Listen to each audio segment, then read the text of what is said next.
भगत संत साधु और सोना और सजन पुरुष भद्र पुरुष टूट जोड़े 100 बार। जैसे सोने का आभूषण बना दिया, अलग अलग टुकड़े कर दिए, फिर उसको दोबारा आभूषण बनाया जाता, निशान भी नहीं रहता ये कौन था, वैसा ही बन जाता है। ऐसे साधु संत कभी कवासुनी हो जाती है तो मन में दोष नहीं रखते, ईर्षा नहीं रखते, उसको बदले की भावना नहीं रखते, और फिर मिलते हैं तो वैसे ही हो जाते हैं जैसे कभी कुछ हुआ ही नहीं। और दुर्योधन दुर्जन था, एक धक दरार उसमें इतना क्रैक आ गया, वो मिटा नहीं, अपना नाश करा कर टिका, सर्वनाश कराया उसने। अब उसी आधार से उसने कहा कि दुशासन अब इसको नंगा कर सुबह में, हम तो अंधे हैं और अंधों की संतान है, हम कुछ देख थोड़े सकेंगे, इसके अंग को नंगा कर इसको आज।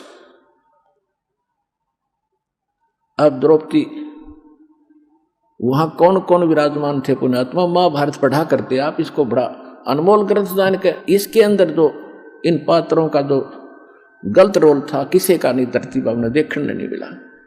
भीष्म पितामह, द्रोणाचार्य और कर्ण, ये 3 ऐसे योद्धा थे जिससे सब कुछ कांपते थे। दुर्योधन भी कांपता था और वो सारे सभी कौरव कांपते थे।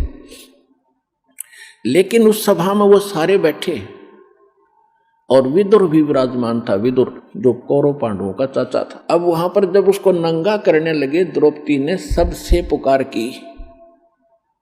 पहले तो ये सोचा कि ऐसी गलती कैसे कर देंगे, सारी सभा में मुझे नंगा कैसे कर देंगे। भीष्म पितामह जैसे बैठे हैं दादाजी, और साथ में ये बैठे द्रोणाचार्य गुरुजी, और कर्ण जैसे महापुरुष अक्षत्रिय विराजमान है, ये कैसे गलती करेंगे। तो जब सब की तरफ देखा, दुशासन ने उसका पल्ला पकड़ दिया नंगा करने के लिए। किसी ने भी यूं नहीं कहा तुम क्या कर रहे हो मूर्ख हो, ये क्या कर रहे हो, कैसा जुल्म कर रहे हो।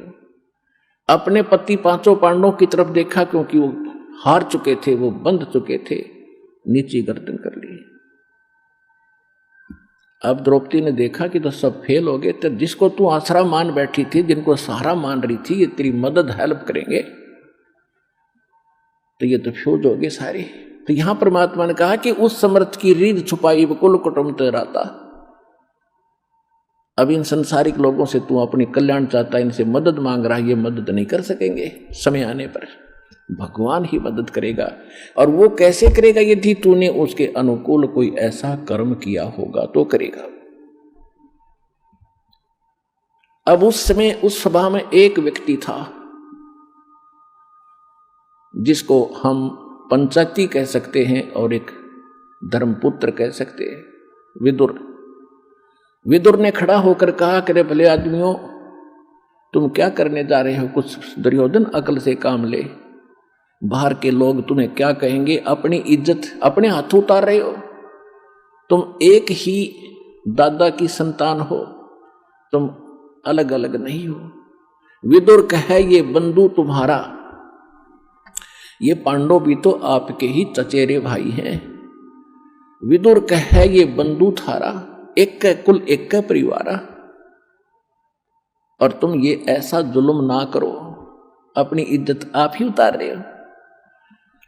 और कहते हैं जब विदुर ने उनको मना किया, रोकना चाहता, थप्पड़ मारा, उसके मुंह पर थप्पड़ मारा कि तू तो पांडवों का चमचा है, सदा इन्हीं की ओर बोलता आया, जबकि नाते में वो चाचा था, सगा चाचा। कहते हैं विदुर के मुख पर लगा थपेड़ा, तू तो इन पांडवों का चेहरा, इनका चमचा है, नौकर। तू तो है बांदी का जाया, तुम बांदी से पैदा हुआ है, इसलिए तेरे अंदर अक्षत्रिय वाले गुण नहीं है, तू इतनी ही बोधी बात कहता रहा। तू तो है बांदी का जाया। जब ये शब्द उसने कहा दुशासन ने, कहते हैं भीष्म, कर्ण और द्रोण मुस्काया। अकल देखो उन महापुरुषों की, पंचायत में बैठे हैं और एक लड़का अपने चाचा का थप्पड़ मार रहा है और उसको अपशब्द कह रहा है, और वहां वह बैठे मौजूद व्यक्ति हंस रहे हैं, मुस्कुराए वो, जबकि उन्होंने खड़ा होकर कहना चाहिए था, निकम्मे खबरदार देते ने अपने चाचा का हाथ लगा दिया, सारी नैतिकता नाश कर दी तूने। और वो इसके विपरीत उन्होंने ना कुछ टोका टाकी की, ना ये कहा तू ऐसा ना करो, बल्कि ये शब्द सुनकर कि तू तो है बांदी का जाया। भीष्म, कर्ण और द्रोणाचार्य गुरु कहते मुस्काए, हंसे। और वहां एक था भक्त, एक था पंचायती।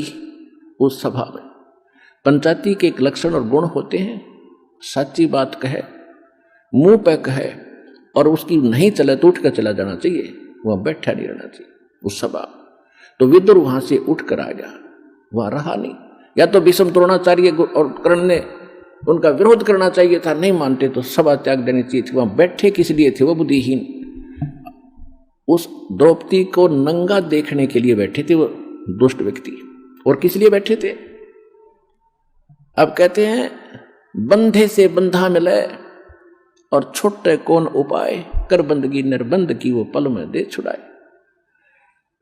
अब दुर्योधन के मलिन अन्न को खाकर भीष्म पितामह, द्रोणाचार्य और कर्ण वो दूषित मन के हो गए थे, वो बंद गए उसके लोक लाज में, किसका टुकड़ा खाते हम कैसे बोलेंगे। और विदुर ने खड़ा होकर कह दिया, और उधर से पांडव बंद गए कि हम हार चुके हैं द्रौपदी को, हम बोल नहीं सकते, वो भी बंधन में बंध गए, मर्यादा में। पुण्यात्मा, जब यह जीव इन संसारिक लोगों से अपना आस्था हटा लेगा, एक उदाहरण शब्द लेना यहां पर, जब तक आप किसी राजनेता या अन्य किसी अपने धनी रिश्तेदार से आशा रखते हो अपने किसी वस्तु की, भगवान साथ कम देगा।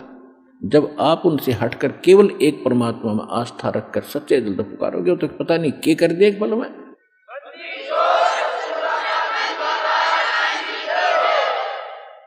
जब द्रौपदी ने देखा कि यहां कोई और साथी नहीं, तेरा मददगार नहीं है, तब सच्चे दिल से आत्मा रोई थी। यह भगवान आत्मा का साथी है, मन का साथी नहीं। मन तो पता नहीं क्या क्या बकवास चाहे, ये हो जा, वो हो जा, फलाना हो जा। जब आत्मा चाहेगी ना तो मालिक देगा आपको। ये आत्मा का साथी है, और मन है ये काल का एजेंट।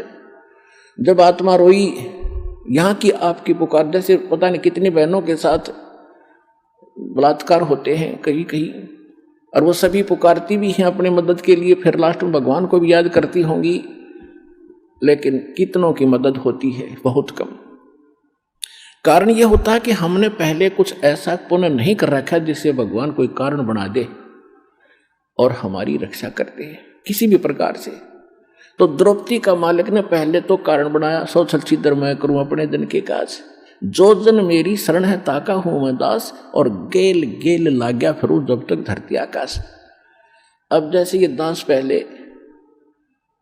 पहले हम रामकृष्ण के पुजारी थे, शंकर जी के पुजारी थे, बाबा श्याम जी, हनुमान जी के पुजारी थे, और जो भी घर में सुख होता था हम ये कहा करते भगवान विष्णु ने कर दिया, बाबा श्याम जी ने कर दिया, हनुमान जी की दया होगी। जो सा भी याद आ जाता उसी को श्रेय दे देते थे, जो भी भगवान हमें याद आते थे। अब पता चला कि ये तो कुछ कर ही नहीं सकते। अब ज्ञान की रोशनी से पता चला कि करने वाला तो वही था। कहते हैं जगत का पेखना पेख्या, धनी का नाम ना लेखा। संसार के लोगों का ही हमने क्रेडिट दिया, इसने ऐसा कर दिया, इसने ऐसा कर दिया। वो कराने वाला भी कोई और ही है अगर किसी से कुछ करवा रहा है। कहते हैं जगत का पेखना पेखा, धनी का नाम ना लेखा। जो सब कुछ कर रहा है उसका जिक्र भी नहीं, कोई सुपने भी याद नहीं आया आपको। तो परमात्मा कहते हैं जब तक जो मेरी शरण में है, कभी किसी शरण समय में, ये द्रौपदी वाली आत्मा भगवान की शरण में थी। इस कलयुग के इस पीरियड में ये चल रहा है, जो स्वर्ण युग आ गया ये, और इसमें जो बिचल गए, पिछड़ गए, रह गए, वो फिर यही धक्के खाते हैं। रानी बन गई, कभी राजा बन गए, कभी देवता बन गए। कुमाई इस समय की होगी वह सत भक्ति, और हजारों युगों तक चलेगी उनके साथ, क्योंकि इतनी कमाई इतनी बनती है इसकी, फिर यहां बर्बाद हो जाती है।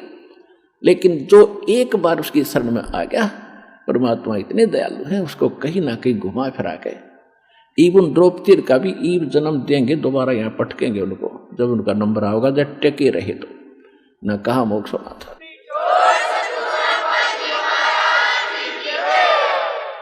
तो कहने का बात यह है कि जब आत्मा ने रोई हृदय से मालिक को, तो इसकी पुकार जाती है धर्मराज के दरबार में। और यहाँ एक विधान बना रखा है, कोई ना कोई गुरु पहले अवश्य धारण करते थे, गुरु के बिन भक्ति नहीं करते थे। पांडवों का गुरु थे श्री कृष्ण जी, तो श्री कृष्ण को गुरु भी धारण कर रखा था। अब इसकी पुकार गई वहां धर्मराज के दरबार में, उसकी खुल गई वहां सीढ़ी। उसने देखा धर्मराज ने कि देखो आत्मा पे आपत्ति आई है, मैं कोई रक्षा करा सकता हूं। उसने देखा कि इसने एक ऐसा दान कर रखा है एक साधु संत को कपड़े का, इस तो पता नहीं कितना क्रेडिट दिया जा सकता है। तो वहां से रिफ्लेक्ट होकर के श्री कृष्ण में आई वो नो की नो पावर मालिक की। और कृष्ण जी तो अपनी पत्नी रुक्मणी के साथ शतरंज खेल रहा था, शतरंज का गेम खेल रहे थे महल में। जो ही उसने शतरंज डाली, उसमें बोलते हैं कच्चे 12 पक्के 18 पौ 12 जैसे भी उसके होते, तो 5 सेट डाले थे और बोलना था पौ 12 कच्चे 12 जैसे वो बोलते हैं खेलने में। उसी समय हाथ आकड़ गया उसका नो, और नो बोला अनंत अनंत अनंत। अब कृष्ण नहीं कर रहा था, वह परमात्मा की पावर उससे करा रही थी। अब रुक्मणी ने उसका हाथ पकड़ दिया कि अनंत अनंत क्यों बोल रहे हो, आगे बोल, इस कच्चे 12 पक्के 12 कुछ तो बोलना था, ये ऐसे क्यों बोल रहे हो आप। तब उसने कहा कि रुक्मणी कर पकड़ा मुस्काई, गरीबदास साहिब जी की अमरवाणी से दास सुना रहा है। रुक्मणी कर पकड़ा मुस्काई, उसका हाथ पकड़ के हंसने लगी। अनंत कहा मोह को समझाई, ये अनंत क्यों कहा इसका मुझे बता। अब कहते हैं दुस्शासन ने द्रौपदी पकड़ी और हमरी भगत सकल में सिखरी, जय हमरी भगत पिछोड़ी हुई तो हमरा नाम न लेवे कोई। वहां कृष्ण नहीं बोल रहा था, कृष्ण को बुलाया जा रहा था भगवान के द्वारा, और परमात्मा की पावर ही उसके पास वहां से भेजा। जैसे जड़ से खुराक आती है पौधे में, पौधे से जाती टहनी में, टहनी के फल लगते, तो वो फल देने वाली टहनी है, उसका देने वाला जड़ है, टहनी के बस का नहीं था। ये समझ लेना, क्योंकि जब इस फार्मूले को आप समझोगे अध्यात्म ज्ञान को, जब आपके समझ में आएगी और आपकी दृष्टि वहीं टेकेगी जाके कि करे कराओ साइया मन में लहर उठा, दादू से दर जीव के आप अगल हो जाए। कृष्ण कहते सर दरी थी और करने वाला खुद था वह। रुक्मणी कर पकड़ा मुस्काई, अंत कहा मोको समझाई, दुस्शासन ने द्रौपदी पकड़ी और हमरी भगत यानी भगवान की भगत सकल में सिकरी, और जय हमरी भगत पिछोड़ी हुई, जय हमारा भगत हार में आ गया तो भगवान का नाम ना लेवे कोई। अब श्री कृष्ण तो फिर इतना कह कर लग गया पैसे खेलने, वो मालिक आए फिर कृष्ण रूप धारण करके, श्री कृष्ण रूप बना के परमात्मा सूक्ष्म रूप में द्रौपदी के सिर पे आकर बैठ गए। कहते हैं तनदेही से पासा डारी, कृष्ण तो अपना वहां खेल रहा है और पहुंचे सूक्ष्म रूप मुरारी कबीर परमात्मा। खेचत खेचत खेच कसीसा, सिर पर बैठे हैं जगदीशा, द्रौपद सुता के चीर बढ़ाए, शंख असंखों पार न आए, द्रौपद सुता ने दीनी लीर और जाके अंत बढ़ाए चीर।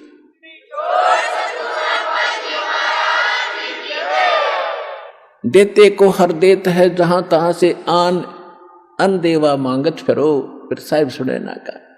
फिर काफी समय के बाद जब श्री कृष्ण जी उनके घर आए, तब द्रौपदी ने पूछा कि हे भगवान, आपने मेरी ऐसे कौन सा मेरा शुभ कर्म आगे अड़ गया जिससे आपने मेरी इज्जत रखी। अब वो कृष्ण ने नहीं पता क्या हुआ, उसको बताया गया फिर कि आप ऐसे आए थे, मैंने आपको याद किया था, मेरी चीर हरण हो रहा था, आपने दया कर दी। तब श्री कृष्ण में भी को पिछले 3 लोग की ये कुछ शक्ति है, इनमें भी कुछ दिव्य दृष्टि होती है। इसने जब ध्यान मग्न होकर देखा कि कौन सा पुण्य इसको मिला, तब उसने बताया कि द्रौपदी, तूने एक बार जब तू कंवारी थी राजा द्रौपद के घर नहाने गई थी, और तूने एक साधु संत को एक बिलहाथ का एक छोटा सा टुकड़ा साड़ी का पाड़ के दिया था। उस महात्मा को दिए हुए फल, उस टुकड़े का फल आपको इतना मिल गया। ओहो, जब उसको याद आया, रिमाइंड हुआ को, अच्छा हो इतने महापुरुष थे वो सूरदास। तो कहती है कि एक लीर माने छोटे से टुकड़े के कारण मेरे हो गए चीर अपार, और जब मैं पहले जानती कि ऐसे समर्थ है ये, तो सब कुछ देती वार, कि उसको ना जाने के दान दे देती, उस महापुरुष को पता नहीं क्या समर्पण कर देती। तो पुण्यात्माओं, आज वो अवसर आ गया आपका, और जब ईब चूक गए, अब समर्पण होने का समय है मोक्ष प्राप्ति और यहाँ की सुख प्राप्ति के लिए। इसलिए आपको उदाहरण सुना।